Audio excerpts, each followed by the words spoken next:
भारत का सर्वोच्च न्यायालय जो है वो सुप्रीम कोर्ट है, उसके नीचे हाई कोर्ट आता है, उसके नीचे सबऑर्डिनेट कोर्ट आता है और सबऑर्डिनेट कोर्ट के नीचे 3 कोर्ट है, सिविल कोर्ट, क्रिमिनल कोर्ट और अदर कोर्ट। अधीनस्थ न्यायालय निम्न में से किसके अधीन और किसके निर्देशानुसार जिला और निम्न स्तर पर कार्य करता है? उच्च न्यायालय। संविधान के कौन सा अनुच्छेद अधीनस्थ न्यायालय से संबंधित है? 233 से 237 के बीच। निम्न में से कौन सा अनुच्छेद अधीनस्थ न्यायालय पर नियंत्रण का प्रावधान करता है? 235।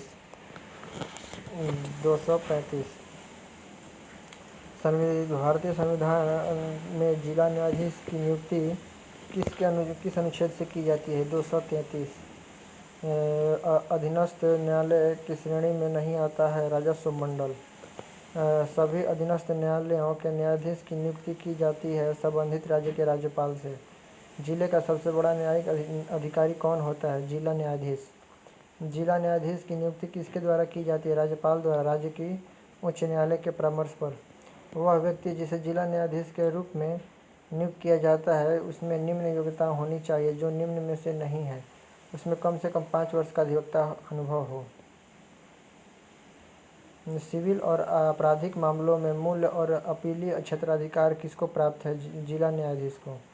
किस अपराधी को उम्र कैद से लेकर मृत्यु दंड तक देने का अधिकार किसको प्राप्त है? डिस्ट्रिक्ट जज को। जिला और सत्र न्यायाधीश से नीचे दीवानी और फौजदारी मामलों के लिए कौन सा न्यायालय होते हैं? तो अधीनस्थ न्यायालय का न्यायालय और मुख्य न्यायिक दंडाधिकारी का न्यायालय। सबसे निचले स्तर पर दीवानी और फौजदारी मामलों के लिए कौन सा न्यायालय होते हैं? तो मुंसिफ अदालत और सत्र न्यायाधीश का न्यायालय। भारत के संविधान का कौन सा अनुच्छेद समाज के कमजोर वर्गों के लिए निःशुल्क कानूनी सहायता का प्रावधान करता है? अनुच्छेद 39A। कानूनी सेवा प्राधिकरण अधिनियम कब लागू हुआ था? 9 नवंबर 1995। कानूनी सेवा प्राधिकरण को निम्न में से कौन से कार्य सौंपे गए थे? तो अर्ह व्यक्तियों को मुक्त और सक्षम कानूनी सेवाएं उपलब्ध कराना, विवादों के सौहार्दपूर्ण ढंग से निपटारे के लिए लोक अदालत आयोजित करना और ग्रामीण क्षेत्रों में कानूनी जागरूकता शिविरों का आयोजन करना। ये सभी वे मामले जो न्यायालय से में लंबित हैं और या अभी मुकदमे के रूप में दाखिल नहीं हुए हैं, सौहार्दपूर्ण ढंग से निपटाए जाते हैं। ऐसे अदालत को क्या कहा जाता है? लोक अदालत। स्वतंत्रोत्तर काल में पहला लोक अदालत शिविर कहाँ आयोजित किया गया? गुजरात में। लोक अदालत को वैधानिक दर्जा प्रदान करने के लिए कौन सा अधिनियम पारित हुआ था? वैधानिक सेवा प्राधिकरण अधिनियम 1987। कानूनी सेवा प्राधिकरण अधिनियम 1987 को किस वर्ष संशोधित कर सार्वजनिक उपयोग सेवाओं से जुड़े मामलों के लिए स्थायी लोक अदालत का प्रावधान किया गया?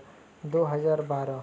विवाह और पारिवारिक मामलों से संबंधित विवादों को मध्यस्थता और बातचीत को प्रोत्साहित करने और समाधान निश्चित करने के लिए कौन सा अधिनियम लागू किया गया?